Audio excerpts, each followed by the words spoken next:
Hoje para mim é uma noite bastante especial. Deus sabe por quê. Cada vez que eu subo para ministrar, eu procuro colocar minha vida no púlpito. E hoje não vai ser diferente. Ultimamente, cada palavra ministrada tem sido primeiro ministrada para mim de uma forma muito intensa. E quando o apóstolo ele me pediu para ministrar hoje, eu falei, Senhor, sobre o que o Senhor quer que eu fale? E até 13h eu estava na casa dos meus pais almoçando, e eu estava pensando comigo em ligar para ele e falar assim, põe outra pessoa para pregar. Põe outra pessoa para pregar. E quando eu entrei no meu escritório, na minha casa, fechei a porta para preparar a palavra, eu comecei a sentir a presença de Deus encher aquele quarto de uma tal forma. A Leila tinha falado que ia dar uma descansada à tarde, de repente ela bate na porta do quarto e fala, o que está acontecendo? Eu toquei chofar, eu berrei, mas eu, como diria o Leandro, eu chapei na presença de Deus. Foi algo muito forte, Deus me deu uma palavra poderosa. E eu queria compartilhar com vocês, porque eu creio que nessa noite Deus escolheu a noite de hoje para nos levantar, para nos fortalecer, para nos restaurar. Deus escolheu a noite de hoje para mostrar para você quem você é. Sabe por quê? Porque às vezes as situações da nossa vida, elas vão ditando quem nós somos. E daí no meio das lutas, das dificuldades, das traições, às vezes ao longo da vida, as pessoas que falaram palavras para nós que nos machucaram, às vezes situações que não deram certo, às vezes namoros que terminaram. E tantas são as situações que surgem ao longo da vida que vão criando na nossa vida estigmas. Você fica marcado com palavras que acabam te roubando a identidade. E nessa noite Deus quer falar para você quem você é. Eu brinquei com os homens no retiro, até o Ricardo semana passada tentou falar, ele falou errado, não é? Vou colocar o título nessa mensagem assim, intitularei a minha mensagem com o tema Quem Sou Eu? Daí já estou dando uma dica para vocês, quando vão colocar lá o nome no podcast, colocar o nome certo. Quem sou eu? Eu queria que você se perguntasse assim, quem sou eu? Quem é você? Quem é você? Se você olhar para a tua vida até hoje, quem é você? O que te move? O que te faz vir à igreja hoje? O que te faz faltar na igreja amanhã? Será que nós somos movidos por estruturas, por filosofias, pensamentos? Ou até que ponto você vem aqui porque de fato você conhece a Cristo de uma forma pessoal e única e transformadora? Essa semana, no meio de tantas coisas que a gente passa, eu tive uma visão. E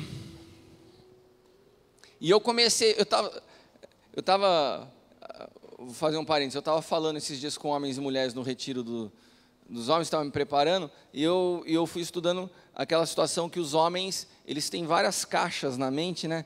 E elas são todas individualizadas, né? Então o homem tem a caixa do trabalho, tem a caixa do sexo, tem a caixa da igreja, e é tudo separado. Acaba o trabalho, chegou em casa, é uma coisa, e o homem tem uma caixa do nada. Você já viu um cara ficar mexendo no controle remoto da televisão, vai do canal, o cara tem 300 canais na televisão, ele vai do 1 ao 300, volta do 300 a 1, daí a mulher chega e fala, o que você está vendo? Nada. O homem tem a capacidade de ficar olhando por meia hora num lugar e não está vendo nada. E a mulher pira com isso, porque a mulher não é assim. A mulher, as caixas na cabeça da mulher são todas interligadas, né? Ela está pensando numa coisa aqui, já está ligada com a outra ali, a roupa que vai no retiro. Você já me imaginou eu dando recado para o retiro dos homens para falar, tomar cuidado, não levar muita mala para não combinar, porque a cabeça da mulher pensa tudo isso. Esses dias, eu não lembro quem que me ligou perguntando o que levava. O Lincoln, o pastor Lincoln, me ligou e falou, o que eu levo no retiro? Eu falei, não precisa levar nada. Daí eu desliguei o telefone, ela falou, como não? Tem roupa de cama, todas as coisas. Eu falei, dá um jeito lá. Porque o homem tem essa tendência de olhar no vazio, não pensar, ficar viajando, você olha para o nada meia hora. E esses dias, teve um dia que eu estava olhando para o nada, por meia hora, assim, de repente Deus me deu uma visão. Da época que eu ainda competia, né, com a Alain, a gente ia para as provinhas lá, o Bozo. E eu me lembro, começou a voltar em mim a sensação de final de prova.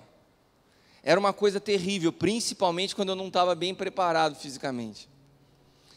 Porque eu me lembro de uma prova que eu entrei na natação e saí tão arrebentado que eu falei, eu não vou continuar a competição, eu não vou para a corrida. Mas eu consegui sair da água e comecei a correr, mas eu via passar uns gordinhos do meu lado, umas mulheres do outro, falei, caramba, eu estou mal demais. E a minha cabeça queria, porque eu sou muito competitivo, principalmente em prova, e eu sabia que o que eu tinha que fazer para conseguir chegar no final, mas o meu corpo não acompanhava. E é desesperador. Teve uma outra prova que eu estava bem na prova, eu estava acho que em quinto para chegar, era por categoria, e eu vi o cara que estava na sexta posição encostando, e eu olhava para trás e olhava para frente, falando, eu não vou deixar esse cara chegar, mas o meu corpo, a minha mente falava isso para mim, meu corpo não ia, cara. E essa semana eu comecei a ter e Deus começou a me mostrar essa sensação, e falei assim, Deus, o que o Senhor quer me mostrar com isso? Ele falou, tem muitas pessoas na igreja, que estão passando um momento, que estão sofrendo muito, porque o que elas gostariam de fazer, a reação que elas gostariam de ter no meio dos problemas, elas não conseguem ter, sabem o que é certo, muitos de vocês sabem como deveriam reagir, mas parece que na hora não consegue reagir do jeito certo. Às vezes a pressão, a luta é tão forte que você sabe, não vou murmurar, eu tenho que louvar a Deus, mas não sai uma palavra de louvor. Quando você vê, você está angustiado, triste. E daí vem uma mistura de sentimentos. A tristeza, porque você não conseguiu reagir como você gostaria, e a culpa. Fala, caramba, eu não podia ter reagido assim, eu tinha que ter sido forte agora. E Deus me falou assim, existem muitas pessoas vivendo essa sensação na igreja nesses dias. E eu quero restaurar em cada uma delas a identidade de quem elas são para mim. Eu queria te convidar nessa noite a se colocar de pé. Eu quero saudar os nossos irmãos da internet. Aí, tá pronto aí, Dani? Ou já está tudo rodando?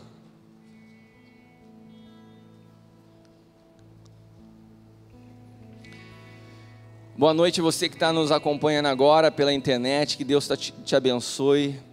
Essa é uma noite especial, estava falando com os nossos irmãos aqui na igreja. Deus tem algo de muito especial para falar conosco nessa noite. Eu não sei se você está vivendo dias de angústia, dias de tristeza.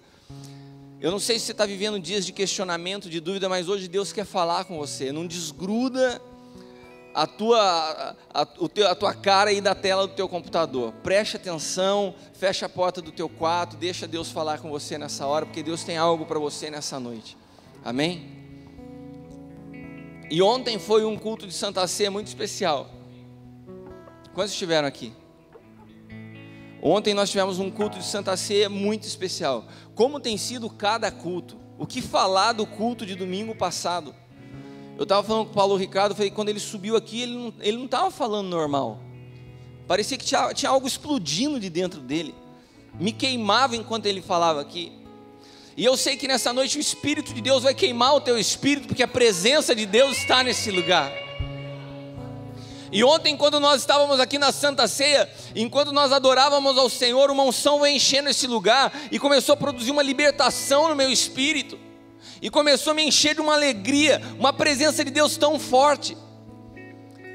Algo tão diferente, algo tão especial, que só pode falar quem já experimentou isso. É diferente de você ir numa simples igreja, é diferente de você frequentar um culto, é você viver uma presença de Deus que você não se importa. Eu entendo ontem o que Davi fez quando começou a arrancar sua roupa e começou a dançar na presença de toda a multidão. Eu estava com vontade de fazer isso ontem.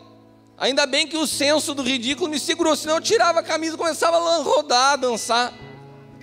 Mas eu peguei uma bandeira que estava aqui no altar e comecei a girar a bandeira. E a cada movimento que eu fazia, eu sentia o Senhor me restaurando, e me limpando, e me libertando. E eu falava isso, e o pastor Francisco falou para mim. O pastor Francisco passou por uma situação delicada recentemente. Perdeu sua esposa de uma forma bruta, inesperada. E ele falou assim: eu estava alguns dias já sem conseguir dormir. E na noite de ontem foi a primeira noite que eu tive descanso. Porque a noite de ontem Deus nos visitou de uma forma poderosa. E eu quero te dizer algo nessa noite. Hoje não será diferente de ontem. Porque Deus, Ele não passa, Ele não vem passear nesse lugar. Ele resolveu habitar entre nós. Ele resolveu encher esse lugar da glória e da presença dEle. E você não vai sair daqui da maneira como você entrou. Se você tem sentido sufocado, se você tem sentido triste, se você tem sentido oprimido, saiba que o Rei da Glória está nesse lugar. E aonde Ele está, todas as trevas têm que ser dissipadas. Aonde Ele está, as barreiras vão embora pela luz da sua presença. Aleluia! Ele é a estrela da manhã. Ele é o leão de Judá. Aleluia! Ele é o príncipe da paz. Ele é o príncipe da paz. Seu coração está em aflição, Ele é o príncipe da paz. Aleluia! Aleluia! Aleluia! Nós queremos te adorar, Rei dos Reis. Nós queremos te adorar, Senhor dos Senhores. Nós queremos declarar uma presença santa neste lugar. Oh, aleluia! Aleluia! Rasgue o teu coração diante dEle. Rasgue o seu coração diante dEle, porque nessa hora Ele está dissipando todas as trevas sobre a sua vida. Cheque andarabasturi andarabas. Aleluia. Aleluia. Aleluia. Tu és o Rei, ninguém pode mudar. Ninguém vai mudar isso. Ele é Rei. Ele é Rei. És o leão da tribo de Judá. Tu és o Rei, tu és. Tu és o Rei, ninguém pode mudar.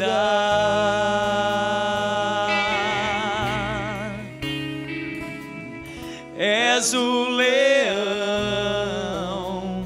da tribo de Judá. As trevas se vão,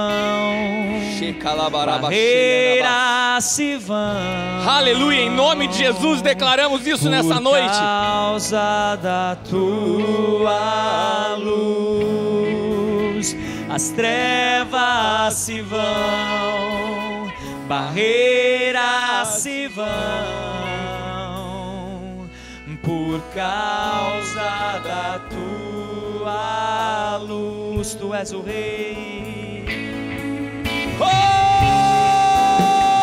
Tu és o Rei. Aleluia! Ninguém pode mudar.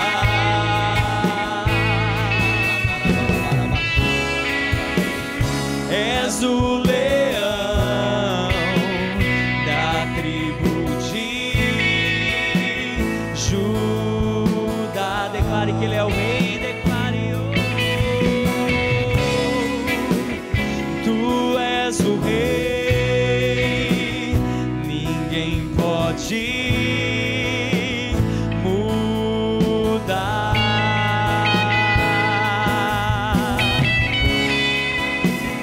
És o leão da tribo de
brilho é maior, claro, tão claro. O teu brilho é maior, claro, tão claro. O teu brilho é maior que a luz do sol, que a luz do sol,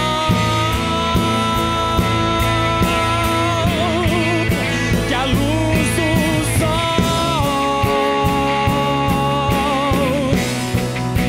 que a luz do sol.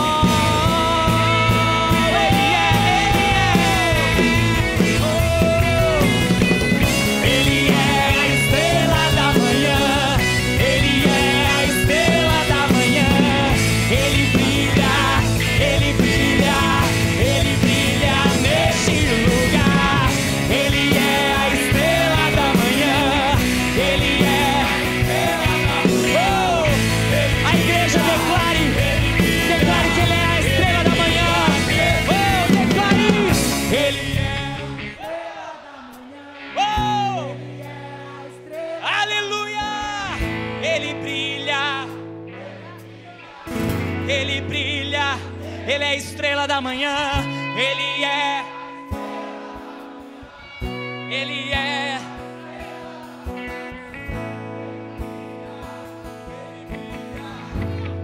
Ele é o leão de Judá, ele é o leão de Judá. Seja adorado, Rei. Ele ruge neste lugar. Ele é o leão de Judá. Ele é o leão de Judá. Ele ruge, ele ruge, ele ruge neste lugar. Ele é o leão de Judá. Ele é o leão de Judá. Ele ruge, ele ruge, ele ruge. Uou! Aleluia! Aleluia!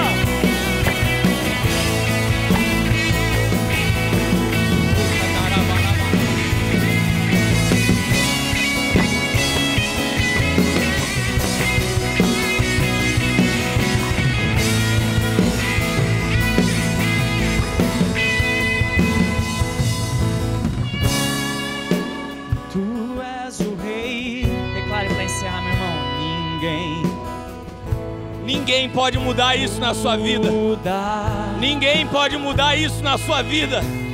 Ele é o Rei. É o leão. O leão ruge nessa noite. Assim diz o Senhor: eu dissipo as trevas, eu derrubo as barreiras, eu transformo a tua história.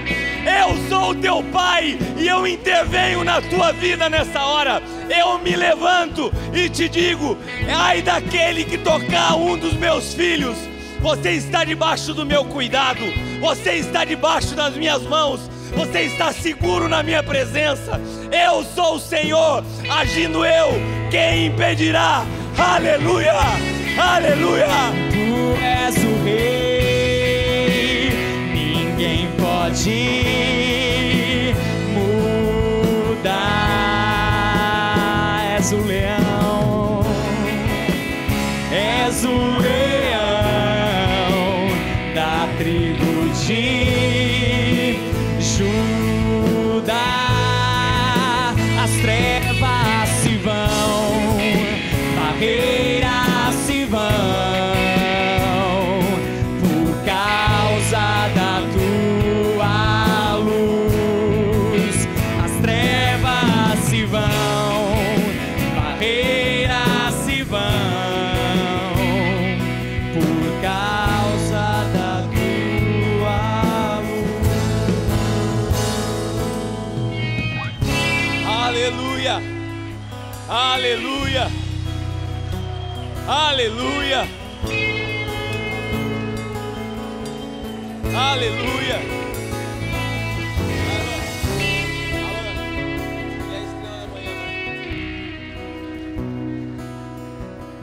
Há uma presença nesse lugar. Quando a presença do Senhor vem num lugar, quando a presença do Senhor desce em um lugar, nós não podemos estar presos a um protocolo. Se o Senhor quiser se manifestar nessa noite, se eu não precisar pregar, eu saio para que Ele apareça. Ele está neste lugar, há uma glória neste lugar, há uma luz dissipando as trevas nesse lugar. Ele é a estrela da manhã, Ele é a estrela da manhã. Ele brilha, Ele brilha neste lugar. Ele é a estrela da manhã, Ele é a estrela da manhã. Ele brilha, Ele brilha, Ele é a estrela da manhã. Ele é a estrela da manhã, Ele é a estrela da manhã. Ele brilha, Ele brilha, Ele é o leão, Ele brilha nesse lugar. Ele é o leão de Judá, Ele é o leão de Judá. Ele ruge, Ele ruge, Ele ruge neste lugar. Ele é o leão de Judá, Ele é o leão de Judá. Ele ruge, Ele ruge neste lugar.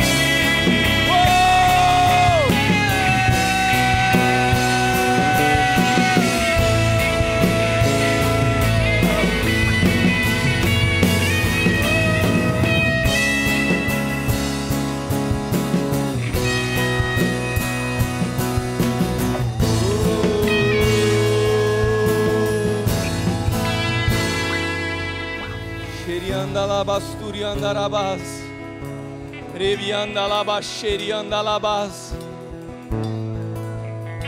Xeriandala, Nansturiandarabaxeriandalabasturiandarabaxeriandarabas. Eis que eu dissipo as trevas, eis que eu dissipo as trevas. Vocês são meus filhos. E por alguns dias as trevas cercaram suas vidas, mas isso não foi diferente do que aconteceu com o meu filho. Naquele dia, naquela cruz, quando as trevas tomaram aquele lugar no meio do dia, o inferno achou que a batalha estava vencida. Mas eu, Senhor, eu sou a ressurreição e a vida. Eu sou a brilhante estrela da manhã. E ao terceiro dia, aquilo que parecia ser um dia de morte se transformou em vida, e toda a história foi transformada. Nessa noite, eu declaro ressurreição e vida sobre este lugar.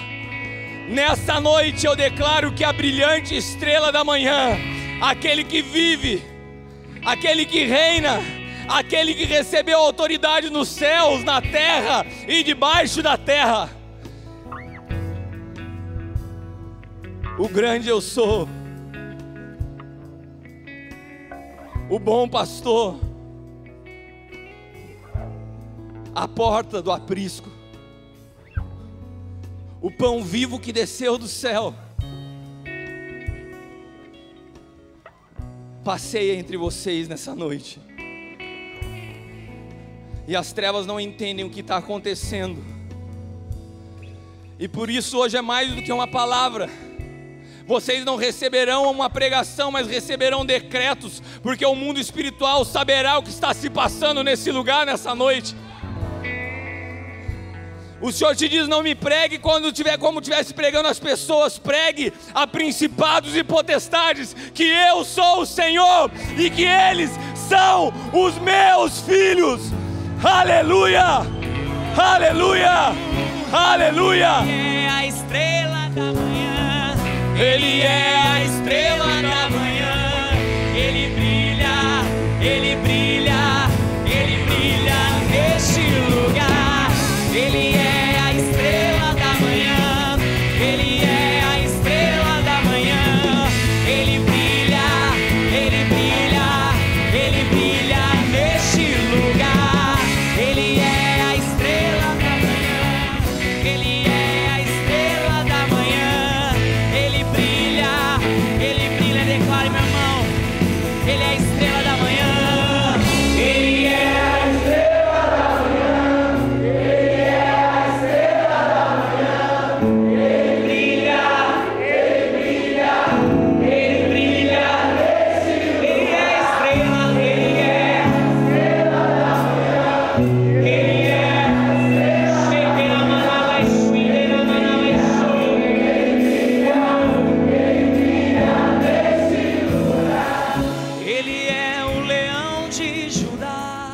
Ele é o leão de Judá. Ele ruge, ele ruge, ele ruge nesse lugar. Ele é o leão de Judá. Ele é O leão de Judá. Ele ruge, ele ruge, ele ruge neste lugar. Ele é o leão, ele é o leão. Ele ruge, ele ruge, ele ruge neste lugar. Oh.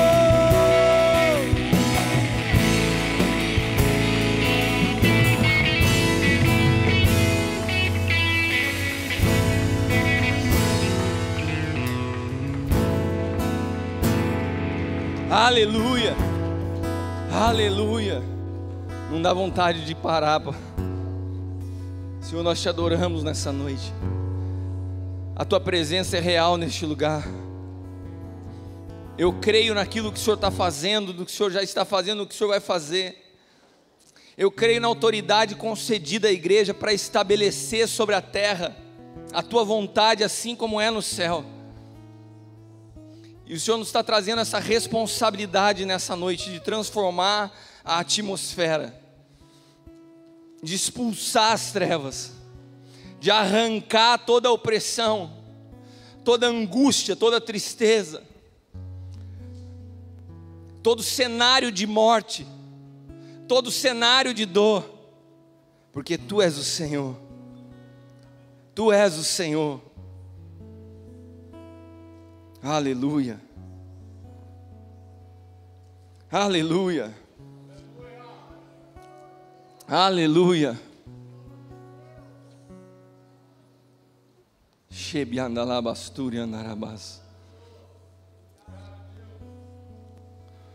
Existem várias pessoas na Bíblia que viveram momentos de angústia. Existem várias pessoas na Bíblia que viveram momentos de incerteza. Eu poderia afirmar, e não estaria errando, que na verdade todos aqueles que resolveram andar com Deus passaram por momentos de intensa angústia e de incertezas. Porque a Bíblia nos diz que sem fé é impossível agradar a Deus. Ou seja, você só pode se aproximar de Deus através da fé. E como a fé é a certeza das coisas que se esperam, a convicção das coisas que não se vê, muitas vezes ela produz angústia nas nossas vidas como homens naturais, porque os cenários nos oprimem, a morte nos oprime, um divórcio nos oprime, um problema financeiro nos oprime, mas tudo isso é circunstancial, e a fé é o que nos dá a capacidade de ver além das circunstâncias, e por isso existe uma batalha contínua, para que a tua fé seja roubada, para que a tua esperança se vá. E isso não está acontecendo só com você, isso não está acontecendo só comigo, isso aconteceu com todos aqueles que resolveram andar com Deus. Se você observar a história de Jeremias, se você observar a história de Jonas, se você observar a história de Isaías, se você observar a história de Davi, se você observar a história de José, o que dizer da história de Jó? Moisés, já falei Moisés, mas eu queria me deter na vida de Paulo, um homem que por muito tempo achou que conhecia Deus, como muitas pessoas que estão aqui hoje, muitas vezes acham que conhecem a Deus. Quanto pré-julgamento, quanta necessidade de sentar analisando tudo que está sendo falado e falar assim, eu acho que eu vou seguir isso aqui, acho que eu não vou seguir isso aqui, acho que isso aqui eu concordo, isso aqui eu discordo. Meu amado, quando uma presença de Deus vem num lugar como veio nessa noite, ou você rasga o teu coração, ou você sempre vai tomar água de colherzinha, ou você tem disposição a mergulhar, baixar a guarda, ou você sempre vai ser um daqueles que ficam à margem do que Deus está querendo fazer. Tem uma carta de Paulo aos Romanos, que foi uma carta focada muito aos judeus, em que hoje, quando Deus começou a falar comigo no meio dessa loucura, e eu fiquei maravilhado. Eu estou, na verdade, hoje, desde ontem do culto à noite até agora, vivendo algo diferente com Deus. Aquele culto de ontem na C me marcou, e eu saí de ontem diferente, acordei hoje diferente. Na hora da palavra, eu nunca preparei uma palavra como preparei hoje à tarde. Eu tinha vontade de parar de escrever toda hora e ficar no meu quarto adorando. Eu me enrolava no chão, eu levantava minhas mãos, eu parecia um louco. Eu não sabia o que fazer para que aquela presença não saísse do meu quarto. Quantos aqui já passaram dias de angústia na sua vida? Levante sua mão. Eu não sei se você, quando levantou a mão, você percebeu, mas toda a igreja levantou a mão. Quantos sabem o que é aquele aperto no peito? Aquele frio na barriga? Aquela sensação horrível, que às vezes uma psicanálise, tratamento com psicólogo, remédio não consegue tirar. Mas a presença de Deus, quando ela entra no lugar, não tem espaço para mais nada. Então ela entra na tua vida, e qualquer resquício de angústia, de tristeza, de medo, sai na hora. Porque a presença de Deus é tão santa, é tão poderosa, é tão maior, que ela some com a dúvida, ela some com a incerteza. E hoje, Deus queria me falar, mas ao mesmo tempo eu falava assim, não deixa eu ficar aqui, Senhor. E daí eu parava e escrevia um pedaço. E quando Deus me deu essa palavra na carta de Paulo aos Romanos, eu sentia que tinha algo mais. E eu não estava com paciência para ficar pesquisando no original, abrindo o código real. Mas Deus me falou, é necessário, meu filho. Eu falei, tá bom, Senhor, se o Senhor ficar aqui e não for, a hora que eu terminar de ler, a gente continuar nessa piração aqui, eu topo. E foi o que aconteceu. E eu queria ler para vocês Romanos capítulo 7, versículos do 18 ao 24. E depois eu vou ler para vocês a tradução do código real, que é mais próximo do original, e que tem uma chave tremenda aqui. E eu quero te falar uma coisa quando a gente lê isso. Isso aqui não trata, o que está sendo descrito nessa carta não é a vida de uma pessoa que oscila na fé com Deus. Não é qualquer Zé Mané, não é qualquer recém-convertido, é nada mais, nada menos que o apóstolo Paulo. Praticamente o cara do Novo Testamento, o escritor da maioria das cartas, o homem que teve experiências com Cristo ressuscitado pessoalmente, o homem que experimentou arrebatamento. É esse cara que está escrevendo essa carta aqui. Eu sei que em mim, na minha carne, não habita bem algum. Com efeito, o querer está em mim, mas não consigo realizar. Porque não faço o bem que eu quero, mas o mal que eu não quero, esse faço. Ora, se eu faço o que eu não quero, já não faço eu, mas o pecado que habita em mim. Acho então esta lei em mim, que quando quero fazer o bem, o mal está comigo. Porque segundo o homem interior tenho prazer na lei de Deus, mas vejo nos meus membros outra lei que batalha contra a lei do meu entendimento e me prende debaixo da lei do pecado que está nos meus membros. Miserável homem que sou, quem me livrará do corpo dessa morte? Amém?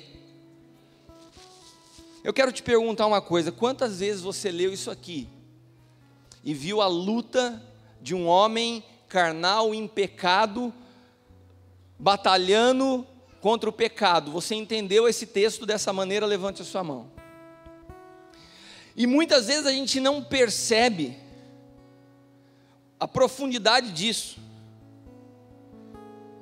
Quando o texto fala assim, já não mais eu faço, mas o pecado que habita em mim, então acho essa lei em mim, que quando quero fazer o bem, o mal está comigo. O original diz assim, em realidade não é a minha alma divina, mas a alma animal que habita em mim, que me faz fazer o que eu não quero.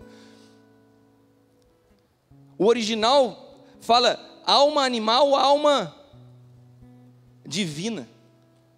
Não fala, aonde está escrito pecado, que habita em mim, o original fala assim, a minha alma animal. E quando eu li isso, o Espírito Santo me falou, o problema de Paulo não eram pecados. Paulo não era um cara com problema de pornografia, de infidelidade, de roubo. Paulo não tinha esses problemas. Esse conflito que a gente vê sendo descrito em Romanos, que a gente olha, parece que é a vida de um pecador que uma hora cai na pingaiada, outra hora está bem, está lúcido. Que uma hora cai no pecado, outra hora está bem espiritual. Não é essa a luta de Paulo. Paulo era um homem espiritual todo o tempo. Paulo tinha um problema com a sua identidade. Ele tinha um problema com a sua identidade, e que era a área que o inimigo minava a vida de Paulo todo o tempo. Quando a Bíblia fala, quando o original fala de alma animal e alma divina, ela está falando do instinto natural e carnal do homem, e da presença do Espírito Santo dentro do homem. Não está falando do pecado de Paulo. Apesar de, quando nós somos movidos por esse instinto, o resultado disso que dá luz é o pecado. Mas o problema de Paulo era uma crise de identidade. E Paulo, ele passou pela mesma visão que Deus me deu da corrida. Eu sei o que eu preciso fazer para chegar, mas o meu corpo não alcança. A gente vê muito isso, jogador de futebol aposentado falando, né? O cara sabe, o cara continua sendo um craque na cabeça, mas o cara já está mais velho, o corpo não consegue trazer para ele as mesmas habilidades que ele possuía quando jogava. E Paulo fala assim, eu sei o que eu devia fazer, mas que droga, eu não consigo. Eu sei como eu devia pensar, mas que coisa que quando eu vejo eu me pego pensando de outra forma. Sabe por que Paulo tinha essa luta? Eu volto a te falar, não era por causa de pecado, mas era pela intensidade das lutas que esse homem passava na vida. Ele foi muitas vezes rejeitado pelos outros apóstolos. Ele foi muitas vezes alvo de desconfiança da igreja. Esse homem foi apedrejado. Esse homem foi levado quase morto de uma cidade onde ele foi para evangelizar. E sabe quais os conflitos que vinham na alma desse cara? Senhor, se o Senhor me chamou, se eu sou teu, por que o Senhor está me permitindo passar por isso? Por que essa intensidade de angústia? Por que tanta humilhação? Eu entrei naquela cidade, eu peguei o navio para pregar a tua palavra, o Senhor me permite passar por naufrágio. Eu chego na ilha, sobrevivo ao naufrágio, sou picado por uma serpente. Sabe qual que era o conflito que Paulo possuía? Cadê o Senhor nisso? Será que tem alguma coisa em mim que não te agrada? A minha reação, eu gostaria de nessa hora estar te louvando, estar te adorando, mas maldito homem que eu sou, quando eu me vejo, eu continuo pensando um montão de bobeira. Será? Isso não está na Bíblia, mas às vezes eu penso que poderia ser um questionamento de Paulo. Será que realmente o Senhor me chamou para isso? Quantos aqui, nos dias de angústia, nos dias que as coisas dão errado, se pegam pensando, caramba, cadê Deus na minha vida? Quantos aqui nos dias que as coisas dão errado se pegam pensando, qual é o meu pecado para que Deus me permita passar por isso? E daí você começa a buscar pecado até no seu tataravô, para tentar redimir e restaurar a situação que você está passando hoje. Porque parece que as tuas angústias, tristezas e opressões são sinal da ausência de Deus na sua vida. E eu quero te dizer que isso não é verdade. Eu quero te afirmar nessa noite que isso não é verdade. Que a angústia, a tristeza, a dúvida, a incerteza fez parte e sempre fará parte na vida de todos aqueles que decidem caminhar com Deus.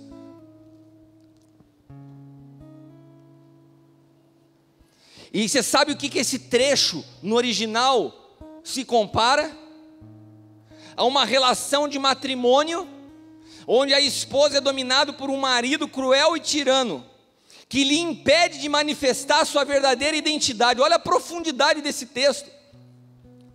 Quando Paulo descreve essa guerra interior, ele faz alusão a palavras no original que dizem respeito a um relacionamento matrimonial entre um homem cruel e tirano que sufoca a vida de uma mulher para que ela não se manifeste, para que ela não manifeste a identidade dela. Sabe do que Paulo está falando? Que existe um trabalhar de situações e circunstâncias na nossa vida que tentam sufocar a nossa identidade, para que a gente não consiga manifestar aquilo que nós realmente somos. E se nós não temos a capacidade de romper com esse relacionamento cruel, onde nós somos escravizados pelo medo, quando nós não temos a disposição de romper com esse matrimônio, que é esse relacionamento instável, que nos sufoca emocionalmente, nós jamais vamos experimentar o que é a vida com o noivo chamado Cristo. Sabe por quê? Porque ele jamais entra num relacionamento com alguém que já está comprometido em pacto com outro. E essa vida de batalha na alma é comparado a um relacionamento matrimonial. Não tem espaço para Cristo entrar e se relacionar conosco. Quando eu estou angustiado, quando eu estou aflito, quando eu estou sufocado em meio aos problemas, eu não consigo ouvir a voz do noivo, porque ele me olha como se eu tivesse impacto em um outro relacionamento. E a Bíblia diz que nós não podemos servir a dois senhores.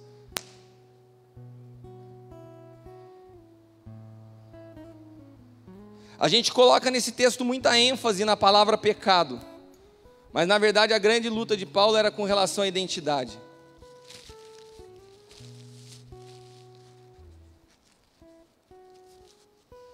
A maior luta de Paulo era preservar a sua identidade no meio das aflições que ele passava, que não foram poucas.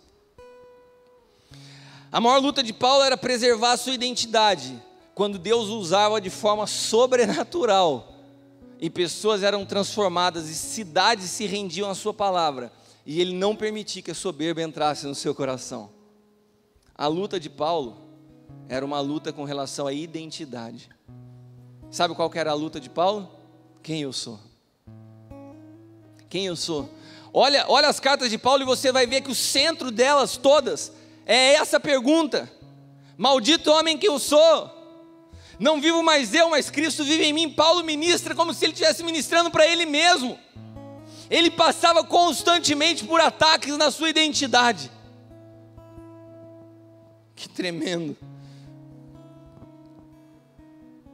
Quando Deus o usava de forma poderosa, ele não podia permitir que aquela alma animal, que aquele instinto natural falasse para ele: Paulo, você é o cara. Por isso em Filipenses ele fala: eu sei viver no pouco e no muito, eu posso todas as coisas naquele que me fortalece, porque ele aprendeu a trabalhar as emoções, preservando a identidade que ele tinha em Cristo. Você sabe que nessa semana eu estava dando a aula do Efatá e eu falei isso, na aula do Efatá. Eu falei para as pessoas que estavam lá na sala de aula: o que é o sucesso para você? O que é o fracasso para você? Qual que é o símbolo de um ministério bem sucedido na nossa nação? É o volume de pessoas que frequentam a igreja? É o nível de influência que exerce sobre a nação? É o quanto esses cantores gospel são conhecidos e cobram de cachê? É isso que torna um ministério bem sucedido? O que faz de você uma pessoa bem sucedida na sua vida? É o quanto de dinheiro tem na sua conta? É a capacidade de você comprar o que você quer e pagar em dia as prestações, ou pagar à vista aquilo que você deseja? É as pessoas da cidade olharem para você e falarem assim: nossa, você é o cara, você construiu tudo isso, você produziu esse negócio, você gerou essas riquezas? E será que Deus nos olha dessa mesma perspectiva, quando vê uma igreja lotada, quando vê um homem com um carro do ano, com uma boa empresa, com negócios prosperando, e Deus fala: aí vai um homem de sucesso? Essa é a visão de Deus ou é a visão nossa? O que dizer dos infinitos ministérios que tem sobre a face da terra, de pastores que estão enfiando a sua vida para fazer missões em cidades no meio do nada, igreja com 10, 15, 20 pessoas, homens fiéis à palavra, homens fiéis ao Senhor, que muitas vezes colocam a sua família, colocam a sua vida à disposição do reino, com dificuldade para pagar o seu aluguel, vendo o seu carro apreendido porque não conseguiu pagar a prestação. E esses homens hoje aos nossos olhos são pessoas fracassadas. São pessoas fracassadas. E por essa perspectiva, muitos homens na Bíblia foram fracassados.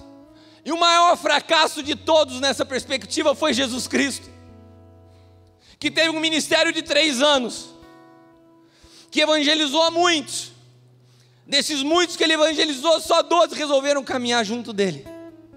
Só 3, na verdade, eram amigos. Mas na hora da cruz, na hora que o bicho pegou, não ficou um para contar a história. Que fracasso de ministério! Que fracasso de ministério! Não conseguiu formar homens que caminhassem com ele na hora da luta. Mas o Deus que eu conheço é o Deus que separou Davi do meio da malhada e que deu uma dura no profeta Samuel, porque ele falou assim: eu não olho como os homens olham, porque eu olho o que está no interior de cada um deles, e para mim todos esses outros foram reprovados, mas Davi tem um coração que me agrada, e por isso ele será o rei de Israel.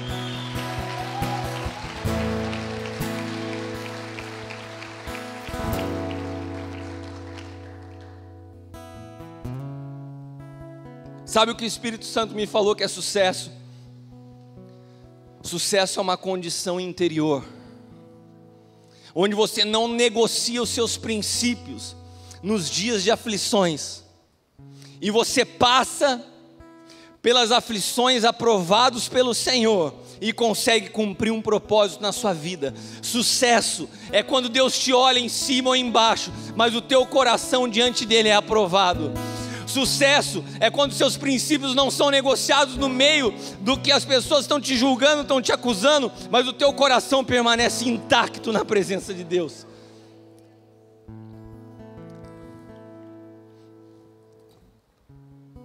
Muitos de nós caminhamos muito preocupados com a opinião das pessoas e pouco preocupados com a opinião do Senhor sobre a nossa vida.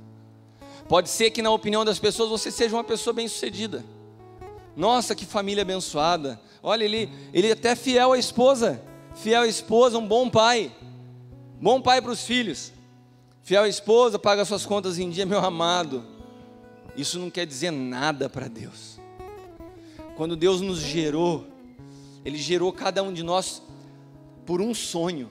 Ele via em nós a possibilidade de estabelecer o seu reino de forma única sobre a face da terra. E quando nós conseguimos cumprir isso, passando pelas angústias da vida, passando pelos fracassos da vida, mas preservando esse propósito e essa vida com Deus, Deus nos olha e fala assim: ali vai meu filho. Não foi assim que Deus fez com Jó? Não foi assim que Deus fez com Jó?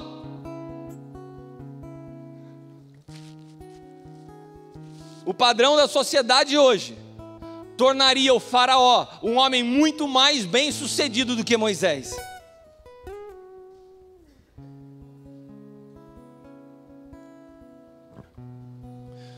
Se eu estava falando de Paulo, o que dizer de Cristo? Abra sua Bíblia em João capítulo 16. O que dizer de Cristo?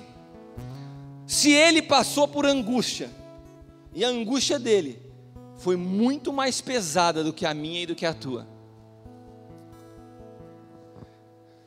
Eu quero que você preste muita atenção, porque hoje Deus quer nos mostrar como Ele deseja que nós venhamos a caminhar sobre a face da terra. Em João 16, do 30 ao 33, diz assim: agora conhecemos que sabes tudo, não precisas de que alguém te interrogue, por isso cremos que saíste de Deus. Isso aqui os discípulos falando com Jesus. Respondeu-lhes Jesus: Eu imagino Jesus dando a resposta nessa pergunta. Depois de andar com os caras por 3 anos, já próximo da sua morte, já próximo de se cumprir a crucificação, os discípulos enchem a boca para falar e falam: Senhor, nós agora conhecemos que é o Senhor, cremos que o Senhor saiu de Deus. E eles falando isso com o peito cheio. Daí responde Jesus: o quê? Vocês estão crendo agora? Você está de brincadeira comigo? Agora você começou a crer? Eis que chega a hora, e essa hora já se aproxima, em que vós sereis dispersos, cada um para uma parte, e vocês me deixarão só. Mas não estou só, porque o Pai está comigo. Tenho-vos dito isso para que em mim tenhais paz. No mundo tereis aflições, mas tende bom ânimo, eu venci o mundo.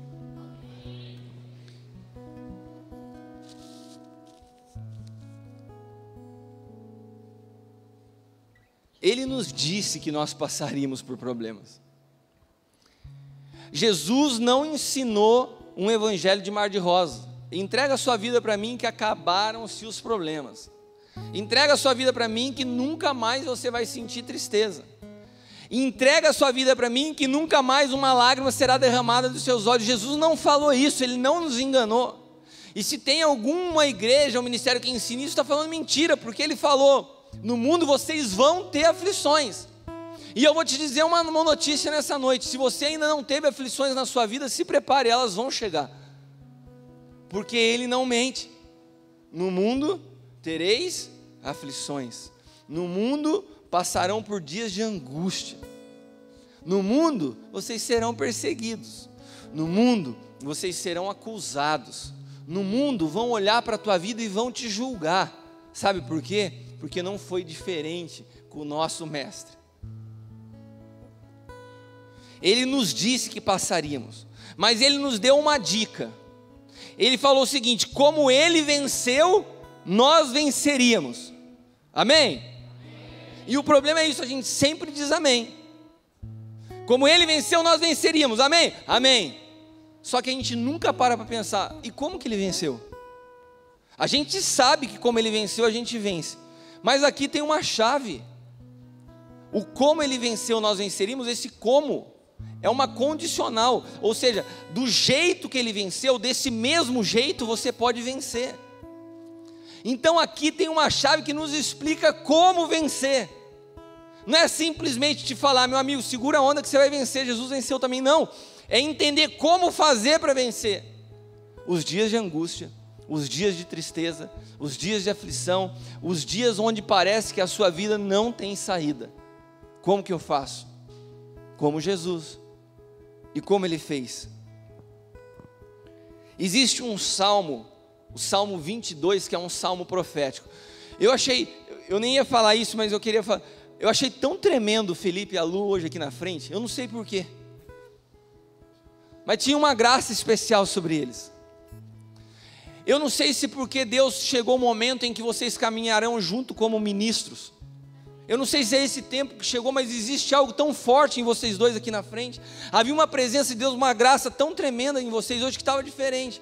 E tudo que o Felipe falou, especificamente, sem tirar a pastora querida que é a Luciana, mas cada palavra do Felipe foi precisa naquilo que eu ia falar nessa noite.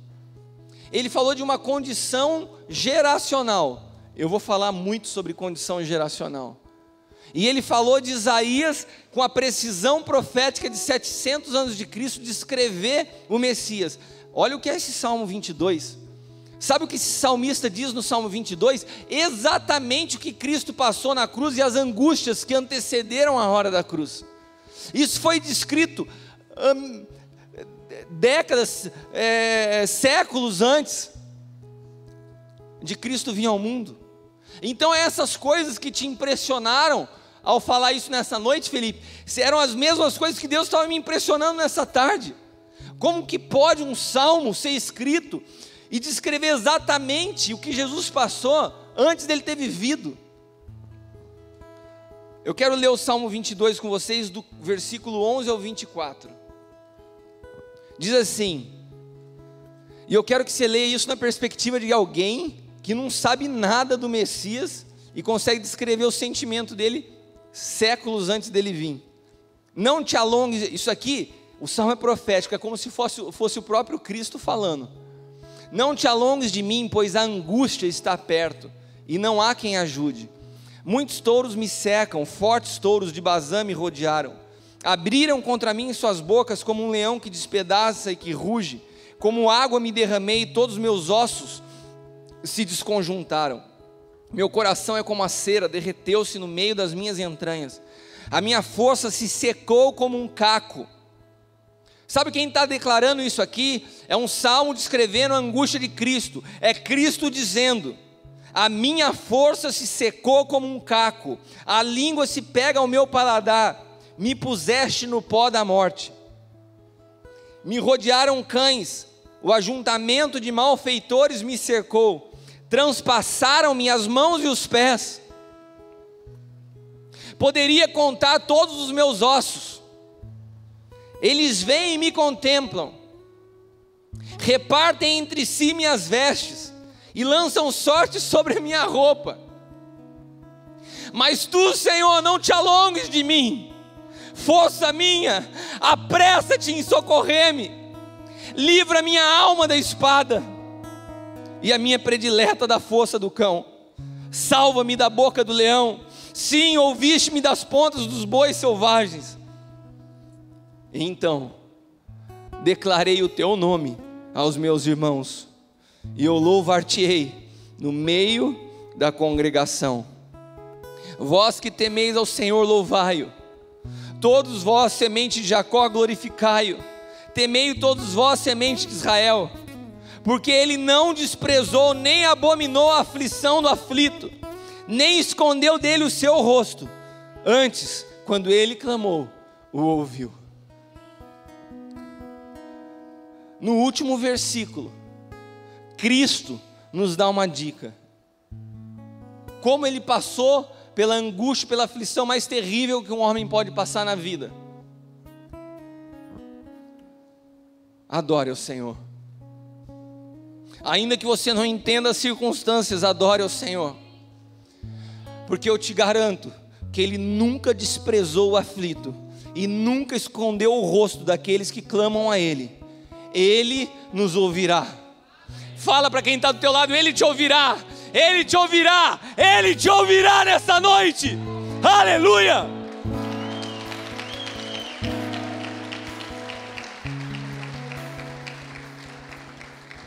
Você está em angústia, declare ao Senhor, porque Ele te ouvirá. Ele te ama. Ele te ama. Não falo isso para encher tua bola, para te consolar. Isso é um fato e é imutável, irrevogável. Ele te ama, Ele te ouve, Ele se importa com a tua aflição. E no que Jesus fundamentou a sua vida, para que Ele pudesse suportar tudo isso. No que Ele fundamentou o seu ministério, para conseguir suportar tanta angústia e perseguição.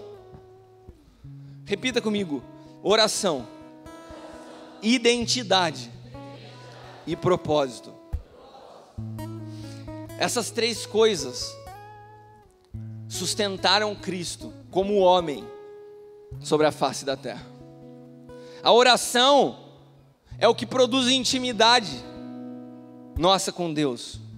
A oração é o que dá o passo seguinte, porque através da oração é revelada a nossa identidade. E só quando você conhece a tua identidade, você pode conhecer o propósito. Oração, identidade e propósito, nessa ordem. Uma vida de oração é uma vida de intimidade. Uma vida de intimidade produz em você a tua verdadeira identidade, quem eu sou. E quando você sabe quem você é, quando você entende a sua condição de filho e tudo que envolve a adoção, você consegue perceber o propósito que Deus tem na tua vida. Porque enquanto a tua identidade não é clara e você continua se vendo como fruto das circunstâncias, dos problemas, dos abusos, das situações que a vida nos impõe, a sua identidade ela é distorcida e você não pode entender o propósito. E nessa noite Deus quer restaurar a tua identidade. E você sairá daqui com a tua identidade restaurada em nome de Jesus.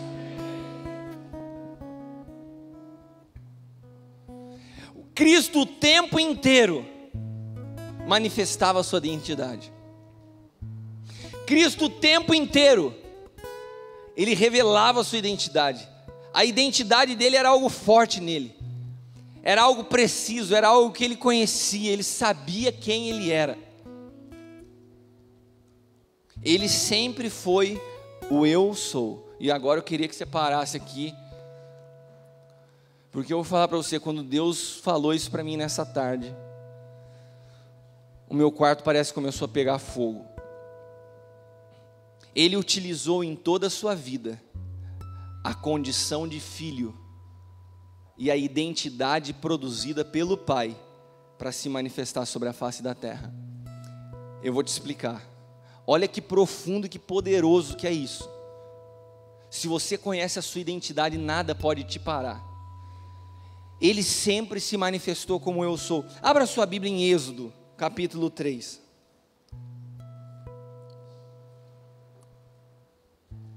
Êxodo 3, versículos do 13 ao 14. Se tivesse bateria tudo aqui agora, eu ia falar que rufem os tambores. Foi a sensação que eu tive quando Deus me falou isso nessa tarde. Foi a sensação que eu tive quando Deus me falou isso nessa tarde. Presta atenção, Renatão, você que gosta, ó. Êxodo 3, do 13 ao 14. Então disse Moisés a Deus. Moisés também vivendo as incertezas. Moisés também vivendo as inseguranças da vida. Senhor, o Senhor me chama para ir falar com o faraó. O cara quase foi meu papi lá, né? Estava lá com ele, agora eu chego fugindo e volto para lá e falo assim, ó, manda todo mundo embora. Eu vou falar em nome de quem?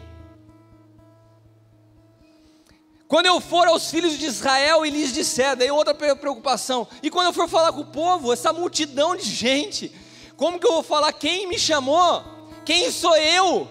Quem está me enviando? Quando eu falar para eles, o Deus de vossos pais me enviou a vocês, e eles me disserem, que Deus é esse? O que eu respondo? E disse Deus a Moisés, eu sou o que sou. Disse mais, assim dirás aos filhos de Israel, eu sou, me enviou a vós. Agora eu quero te falar uma coisa, o que é usar da condição de filho e usar do sobrenome do Pai. Quando Jesus começou a ser questionado sobre a face da terra, de quem Ele era, sabe como Ele se manifestou? Eu sou o caminho, eu sou a verdade, eu sou a vida, eu sou o sal da terra, eu sou a luz do mundo, eu sou a porta, eu sou o bom pastor, eu sou a videira verdadeira, eu sou,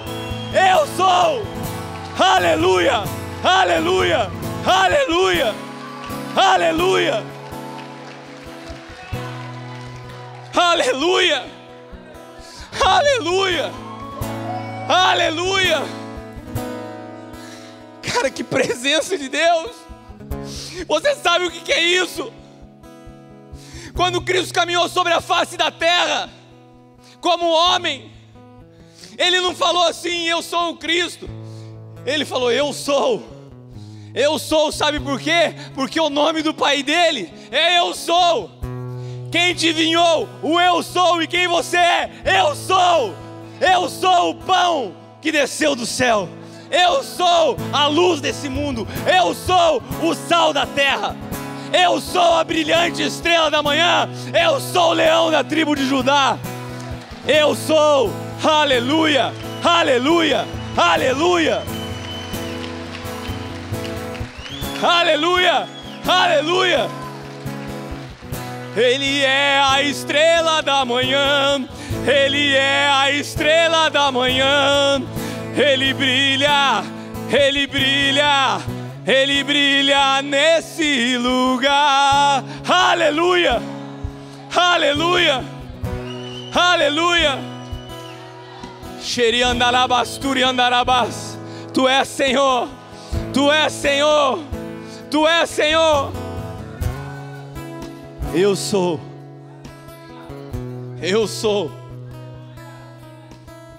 Somente filhos podem carregar o nome geracional de um pai. Somente quem é filho carrega o nome geracional de um pai.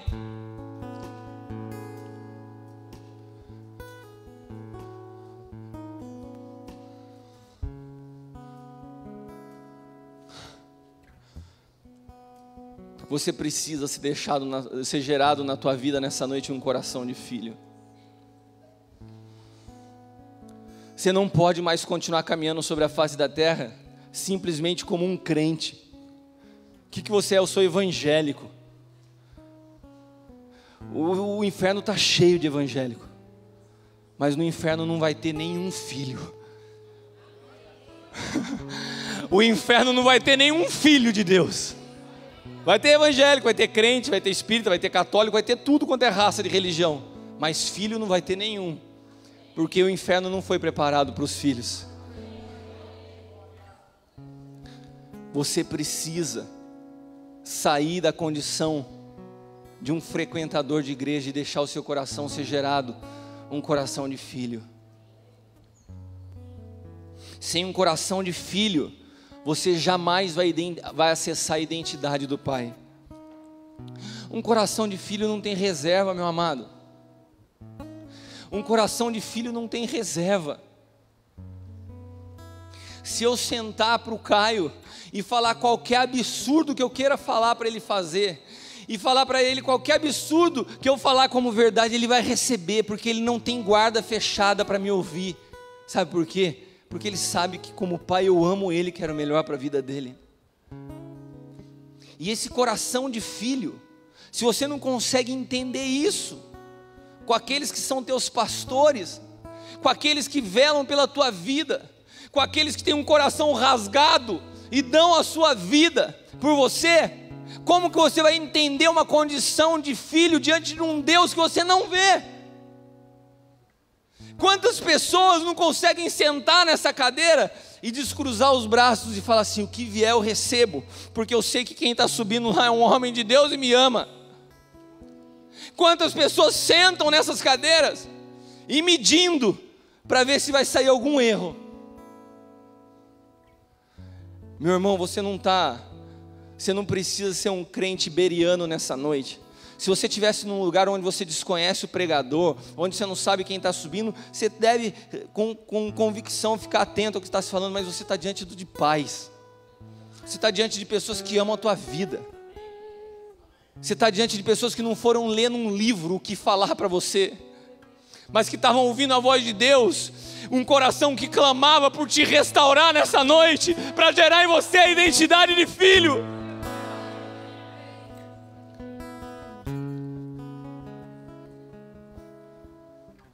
Sem um coração de filho, você nunca vai acessar a identidade e a condição do nome geracional do Pai.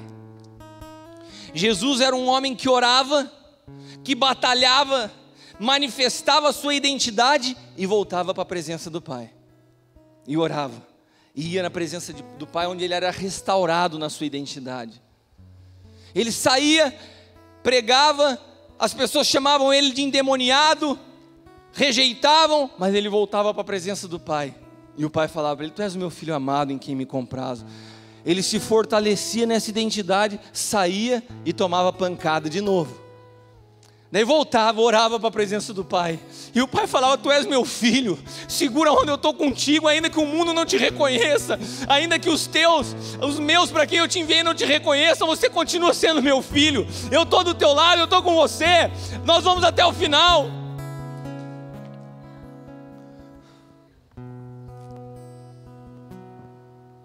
se nessa noite você permitir que a identidade de filho comece de fato a ser gerada em você, sua vida será completamente transformada.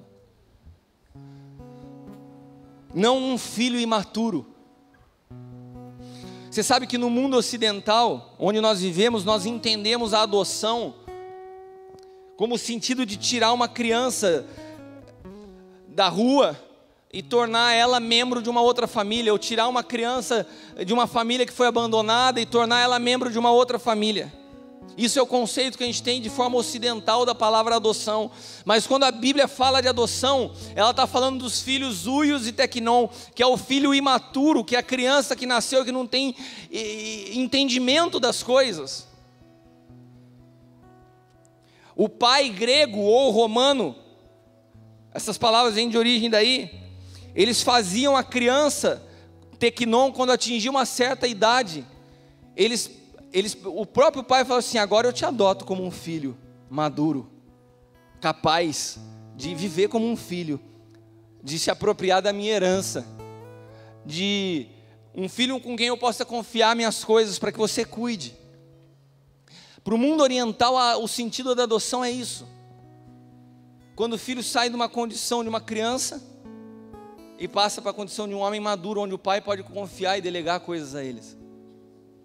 Nessa noite, o Senhor quer te adotar como filho. Nós somos filhos por adoção.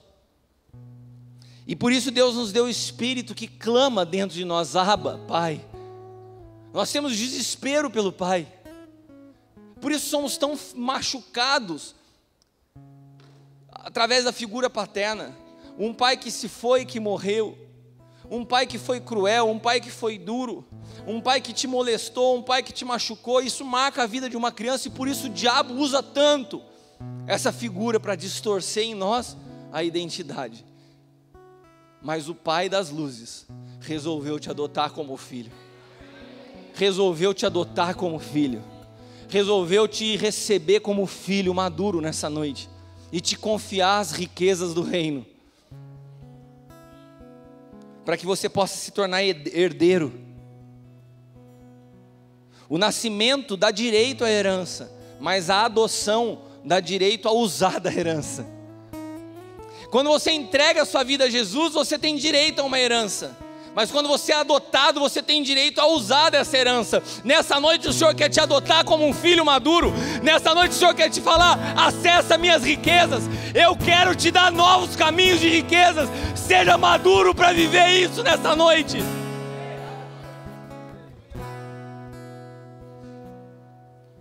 Sabe quem vencerá o mundo? Aquele que entender como Jesus venceu. Aqueles que têm identidade de filho formada dentro de si. 1 João 4,4. Alan, sobe aqui para me ajudar. 1 João 4,4.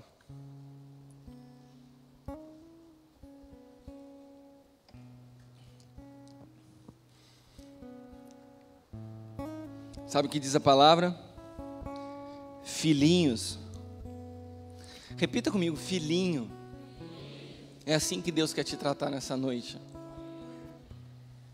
Eu não sei o que você está passando, meu irmão, mas eu ouço o Espírito Santo te dizer: meu filhinho, vocês são meus, e vocês já venceram, porque maior é aquele que está em vós do que aquele que está no mundo. Para quem o Senhor entrega essa palavra? Quem são aqueles que vão vencer o mundo? São os filhinhos. São os filhinhos. Aqueles que conseguem se achegar diante de Deus com o coração de uma criança. Falar: Pai, está difícil. Pai, eu estou com medo. Pai, eu estou com vontade de chorar. Quando Jesus esteve ali no Getsemane, ele teve essa mesma sensação, e ele falou: Pai, se possível me afasta dessa situação, que eu não estou aguentando mais. Senhor, se possível me tira dessa situação, porque eu não suporto mais. Mas o pai não falou para ele: filho, eu vou te tirar. O pai falou para ele: filhinho, vamos ter que encarar isso junto. E ele foi, transpirando sangue, mas ele foi. E quando chegou naquela cruz, ele deu um outro brado de angústia.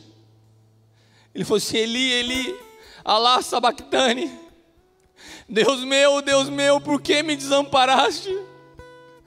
Se o próprio Jesus se sentiu sozinho, se o próprio Jesus se sentiu angustiado, se o próprio Jesus se sentiu abandonado, não sofra. Se você achar que no meio da tua angústia Deus não está te vendo, porque Ele só passa nas angústias com seus filhinhos. Com seus filhinhos. E aquilo que parecia a morte foi onde produziu a transformação de toda a humanidade. O que você está passando não é para a tua morte. O que você está passando não é o fim da linha. O que você está passando não é uma situação que não tem saída. Porque o teu pai resolveu se levantar nessa noite e falar: tu és o meu filho. Tu és o meu filho. Eu ouvi o Senhor me dizer nessa tarde: pregue para principados e potestades. Pregue para as trevas nessa noite e declare: eles são meus filhos, eles são meus herdeiros, não mexa com eles. Aleluia, aleluia.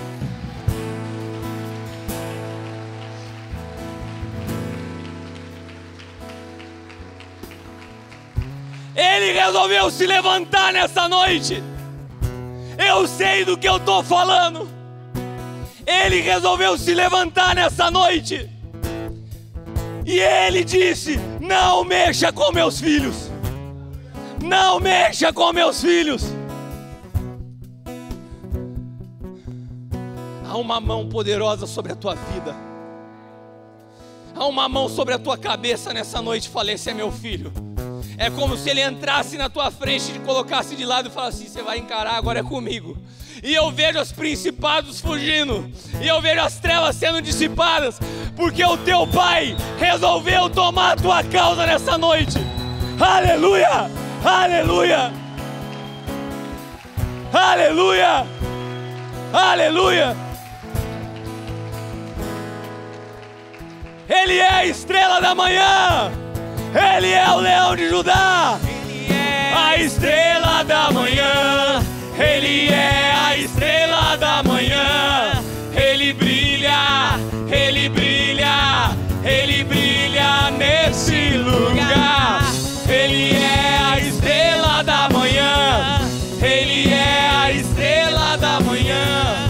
Ele brilha, ele brilha, ele brilha nesse lugar. Ele é o leão de Judá. Ele é o leão de Judá.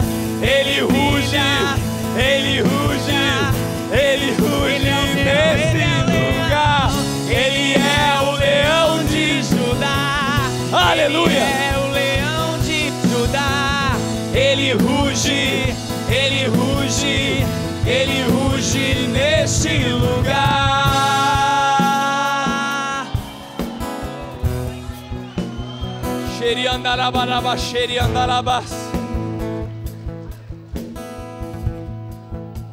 Eu quero que venham à frente todos os angustiados, todos os aflitos, todos os desesperados, todos que estão ansiosos. Sai do seu lugar, vem à frente. Vem à frente. Nessa noite o Senhor é a tua justiça. Nessa noite o Senhor muda o decreto sobre a tua vida. Eu repreendo todo espírito de morte, todo espírito de depressão, e declaro sobre a tua vida um novo marco de vitória. Porque o Senhor, meu teu Deus, te diz: tu és o meu filho, tu és o meu filho. Eu restauro, e cada um dos dias que ficaram para trás serão como se não tivessem havido.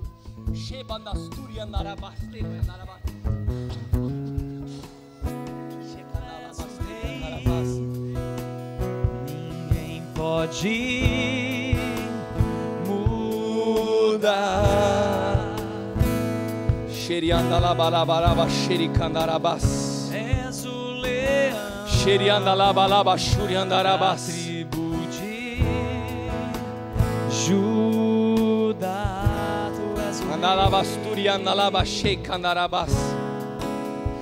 Tu és o rei, ninguém pode mudar. Nós decretamos isso no mundo espiritual nessa noite. Nós decretamos isso para principados e potestades. Tu és o leão de Judá. Tu és rei e ninguém pode mudar. Que calabaraba, xeriandarabas. Trevas se vão. Decretamos isso. As trevas se vão. Barreiras se vão. Causa da tua luz. Aleluia. As trevas se vão. Há fogo nesse lugar. Há fogo nesse lugar. Xebandarabaraba, xeriandarabas. Da tua luz. Ei, candarabaraba, show. Trevas se vão. As trevas se vão nessa noite. Barreiras se vão. As barreiras caem nessa noite. Por causa da tua luz, as trevas se vão. Declare isso. Barreiras se vão. Por causa da tua luz. Ele é a estrela da manhã. Ele é a estrela da manhã. Ele brilha, ele brilha, ele brilha nesse lugar. Ele é a estrela da manhã. Ele é a estrela da manhã. Ele brilha, ele brilha, ele brilha nesse lugar. Ele é o leão de Judá. Ele é o leão de Judá. Ele ruge, ele ruge, ele ruge neste lugar. Ele é o leão de Judá. Ele é o leão de Judá. Ele ruge, ele ruge, Ele ruge neste lugar.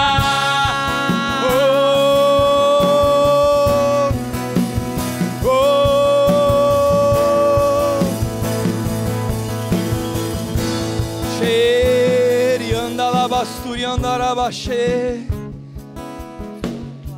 Xebiandalabandasturiandarabas. Eu declaro a falência de todo espírito de morte. Eu declaro a falência de todo espírito de depressão que tem tentado se aproximar da tua vida. Eu declaro a falência de todo espírito de incredulidade. Eu declaro a falência de todo espírito de medo.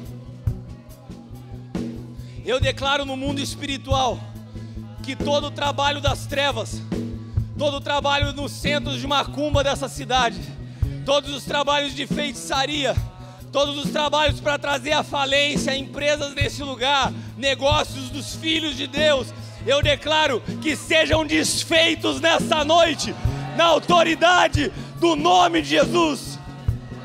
O nome que é sobre todo nome, o nome geracional que veio do Pai, o eu sou manifesto no Filho. E essa autoridade foi delegada à igreja. E como corpo de Cristo sobre a face da terra, com autoridade legal, eu profetizo vitória sobre a tua vida.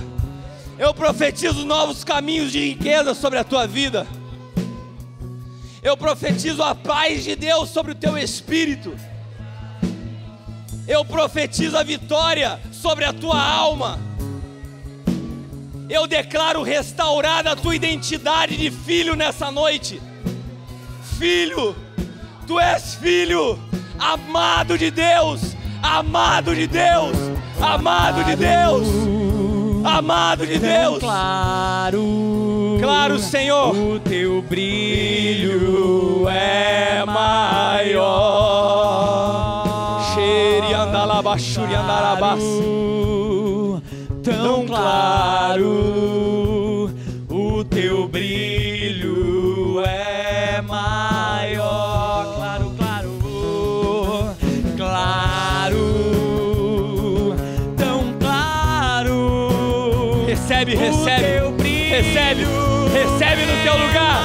Oh! Recebe, recebe, recebe.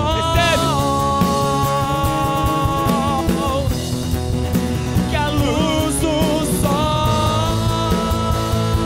Oh! que a luz do sol,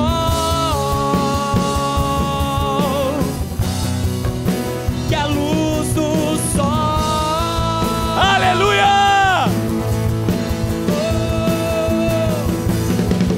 Ele é a estrela da manhã, Ele é a estrela da manhã. Ele brilha, Ele brilha, Ele brilha neste lugar. Ele é a estrela da manhã, Ele é a estrela da manhã. Ele brilha, Ele brilha, Ele brilha neste lugar. Ele é o leão de Judá, Ele é o leão de Judá. Ele ruge, Ele ruge nesse lugar. Ele é o leão de Judá, Ele é o leão de Judá. Ele ruge, Ele ruge, Ele ruge neste lugar. Ele é o leão de Judá, Ele é o leão de Judá. Ele ruge, Ele ruge, Ele ruge neste lugar.